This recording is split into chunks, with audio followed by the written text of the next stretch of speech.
2025ના કાર્યક્રમમાં આપણી સૌની સાથે મંચ ઉપર ઉપસ્થિત કેન્દ્રીય વન પર્યાવરણ ક્લાઇમેટ ચેન્જ મંત્રી શ્રી ભૂપેન્દ્ર યાદવજી, આજ વિસ્તારના લોકપ્રિય ધારાસભ્ય અને મારા સાથી મંત્રી શ્રી મુળુભાઈ બહેરા, સાંસદ શ્રીમતી પૂનમબેન માડમ, રાજ્યસભાના સાંસદ શ્રી પરિમલભાઈ નથવાણી, પોરબંદર જિલ્લા પંચાયતના પ્રમુખ શ્રી પરબતભાઈ પરમાર, મારા સાથી ધારાસભ્ય શ્રી અર્જુનભાઈ મોઢવાડિયા, હેમંતભાઈ ખવા, પૂર્વ કેબિનેટ મંત્રી શ્રી બાબુભાઈ બોખરિયા, દેવભૂમિ દ્વારકા જિલ્લા ભાજપ પ્રમુખ શ્રી મયુરભાઈ, પોરબંદર ભાજપ પ્રમુખ ડૉક્ટર ચેતનાબેન તિવારી, ભારત સરકારના ડાયરેક્ટર જનરલ ઓફ ફોરેસ્ટ અને special secretary Shri શિશુલકુમાર Awasthi, one અને પર્યાવરણ વિભાગના અગ્ર સચિવ શ્રી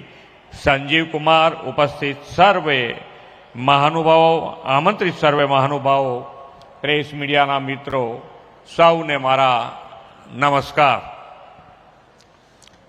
દેશ અને દુનિયાભરના સિંહ પ્રેમીઓ અને પ્રાકૃતિક પ્રેમીઓને વિશ્વ સિંહ દિવસની ખૂબ ખૂબ શુભેચ્છાઓ પાઠવું છું. જય દ્વારકાધીશ. આમ શાંત શાંત ના થઈ જાઓ. હવે તો અહીંયા આ વિસ્તાર હવે એની પાછળ બધા માન્ય વડાપ્રધાન શ્રી, માન્ય મંત્રી શ્રી ભૂપેન્દ્ર યાદવજી ને ગુજરાત સરકાર એમના માર્ગદર્શનમાં આ વિસ્તાર વ્યવસ્થિત રીતે ડેવલપ થવાનો શરૂ થયો છે. એટલે આપણે બધાને અહીંયા જે છે આ જિલ્લાવાળા એ બધાને તો આનંદો જ આનંદો છે.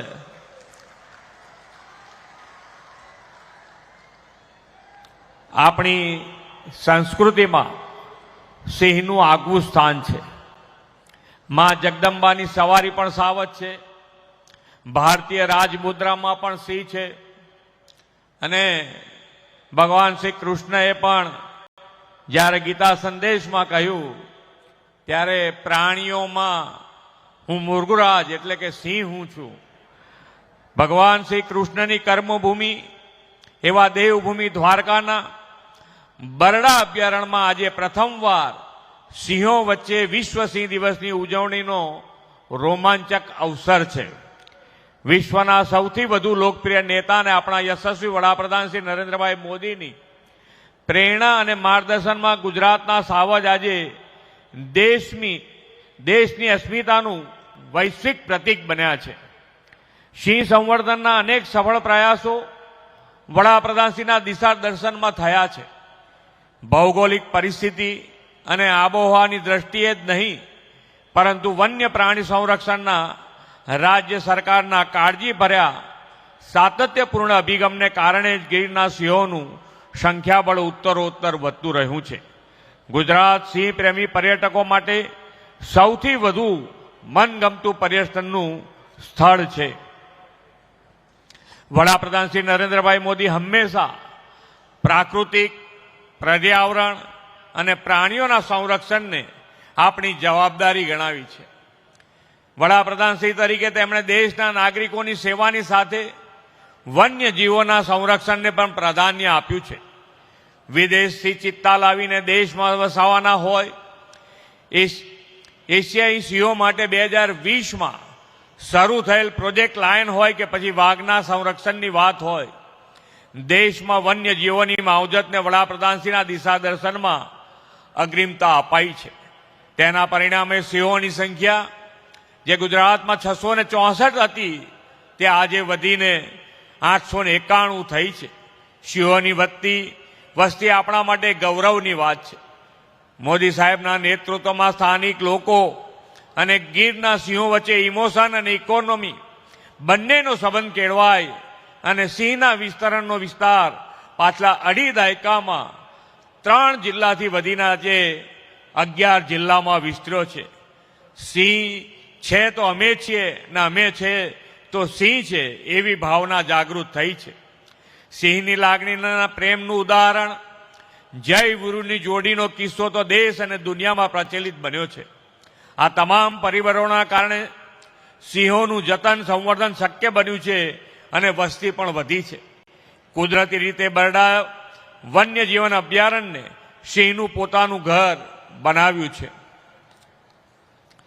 વડાપ્રધાનશ્રીએ બરડામાં સિંહ સંરક્ષણ માટે તમામ જરૂરી સહાય સુવિધાઓ આપવાની જાહેરાત કરી છે અને આજે 143 વર્ષ બાદ બરડામાં ડુંગરમાં સિંહોનું પુનર્વસવાટ શરૂ થયો છે. પ્રાકૃતિક સૌંદર્ય ધરાવતો આ બરડા વિસ્તાર પ્રવાસીઓને આકર્ષી રહ્યો છે.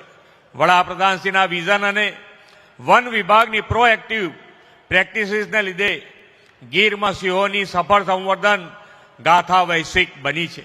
આપણા વનરાજનો વૈભવ જળવાઈ રહે અને ભવિષ્યમાં પણ સતત વધતો રહે તે માટે આદરણીય શ્રી નરેન્દ્રભાઈએ પ્રોજેક્ટ લાયન શરૂ કરાવ્યો છે. આ પ્રોજેક્ટમાં સિંહને હેબિટેટ અને વસ્તી સમૂહ પ્રબંધન, વન્ય પ્રાણી આરોગ્ય, માનવ અને પ્રાણી ઘર્ષણ, સ્થાનિક લોકોના સહકાર, પ્રવાસન વિકાસ, વૈજ્ઞાનિક સંશોધન અને તાલીમ, ઇકો ડેવલપમેન્ટ તેમજ જૈવ વિવિધતાના સંરક્ષણ જેવી બાબતોને આવરી લેવામાં આવી છે. વડાપ્રધાનશ્રીએ તાજેતરમાં નેશનલ બોર્ડ ફોર વાઇલ્ડ લાઇફની મીટિંગમાં પણ ગીરના યોજીને વાઇલ્ડ લાઇફ કન્ઝર્વેશન માટે નવી દિશા આપી છે. તાજેતરમાં લાયન 2047 વિઝન ફોર અમૃતકાળ શીર્ષક સાથે પ્રોજેક્ટ લાયન દસ્તાવેજ પણ જાહેર કરવામાં આવ્યો છે.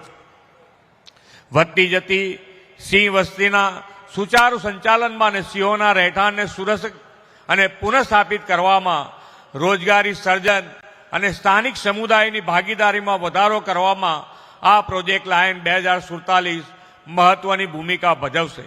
વડાપ્રધાનશ્રીના નેતૃત્વમાં કેન્દ્ર સરકાર આ બરડા અભયારણ્યના વિકાસ માટે સતત આપણા મંત્રી શ્રી ભૂપેન્દ્ર યાદવજીનું પણ માર્ગદર્શન આપણને મળી રહ્યું છે. કેન્દ્ર અને રાજ્યની ડબલ એન્જિન સરકાર વાઇલ્ડ લાઇફ ટુરિઝમ ડેવલપમેન્ટ સાથે આ વિસ્તારના હોલિસ્ટિક ડેવલપમેન્ટ માટે કામ કરી રહી છે. આજના દિવસે 180 કરોડ રૂપિયાના વિકાસના કામોની ભેટ અહીંયાથી આપી છે. વડાપ્રધાનશ્રીના નેતૃત્વમાં આપણા પ્રવાસન સ્થળો લોકોને આકર્ષી રહ્યા છે. એમાં પણ પ્રકૃતિના સાનિધ્યમાં આવેલા સ્થળો પ્રત્યે વિશેષ આકર્ષણ વધ્યું છે. રાજ્યની 24 જેટલી ઇકો ટુરિઝમ સાઇટ માટે હવે ઘેર બેઠા બુકિંગ થઈ શકે તે માટેનું પોર્ટલનું પણ આજે કાર્યરત થયું છે. પ્રવાસીઓ મોટી સંખ્યામાં આવે તેના પરિણામે સ્થાનિક ગૃહ ઉદ્યોગ અને હસ્તકલા ઉત્પાદનોનું પણ વેચાણ વધશે. જે પ્રમાણે આજે આંતરરાષ્ટ્રીય બજારોમાં જે પ્રમાણેની ક્રાઇસિસ ઊભી થઈ છે એ પ્રમાણે વડાપ્રધાનશ્રીએ સ્વદેશી ઉત્પાદનો અને એનો ઉપયોગ વધુને વધુ લોકલ ફોર વોકલ માટેની જે આહવાન કર્યું છે એના માટે પણ આપણે એ આહવાનને સ્વીકારીને ગુજરાત સરકાર આગળ વધશે. આપણે સૌ પણ સ્વદેશી વસ્તુને ખરીદી કરીને રૂરલ ઇકોનોમીને વધુ મજબૂત કરીશું એવી આપણી સૌની પાસે હું અપેક્ષા રાખું છું. વડાપ્રધાન શ્રી નરેન્દ્રભાઈ મોદીએ વિકસિત ભારત 2047નો સંકલ્પ કર્યો છે. આઝાદીની શતાબ્દી સુધીના અમૃતકાળમાં વિકાસની શીઘ્ર રચનાથી તેમના નેતૃત્વમાં ભારત વિશ્વની ત્રીજી મોટી આર્થિક મહાસત્તા ઝડપથી બનશે એવો આપણને સૌને પૂર્ણ વિશ્વાસ છે. આપણી શાન સમા એશિયાટિક સિંહની ગર્જના અને ગૌરવ વિશ્વ આખામાં પ્રસરે તે માટે વન અને વન્ય પ્રાણીઓના જતન સંવર્ધન માટે સૌ સંકલ્પ કરીએ એ અપેક્ષા સાથે વિરમું છું. ભારત માતા કી જય. વંદે માતરમ. જય જય ગરવી ગુજરાત.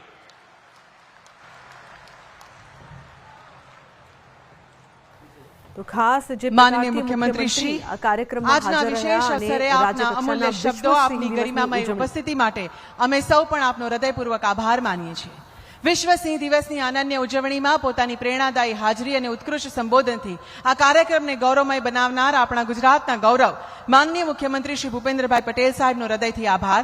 સાથે જ પર્યાવરણ અને વિકાસના સંગમ માટે સતત કાર્યરત ભારત સરકારના માનનીય મંત્રી શ્રી ભૂપેન્દ્ર યાદવજી, માનનીય મંત્રી શ્રી મુળુભાઈ બેરાજી તથા અન્ય સર્વશ્રેષ્ઠ માનનીય મહાનુભાવો, ઉપસ્થિત અધિકારીઓ, લાયન પરિવાર, મીડિયા પ્રતિનિધિઓ અને સર્વે ઉપસ્થિત મહાનુભાવો અને જનમેદની અમે આભાર વ્યક્ત કરીએ છીએ. આપ સૌના સહયોગ અને વિકાસ, પર્યાવરણ પ્રતિ પ્રતિબદ્ધતા આપણા રાજ્યને પ્રગતિના નવા શિખરો તરફ દોરી જાય છે.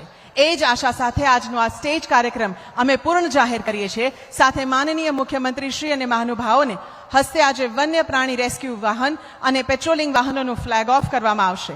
ત્યારબાદ એક પેડ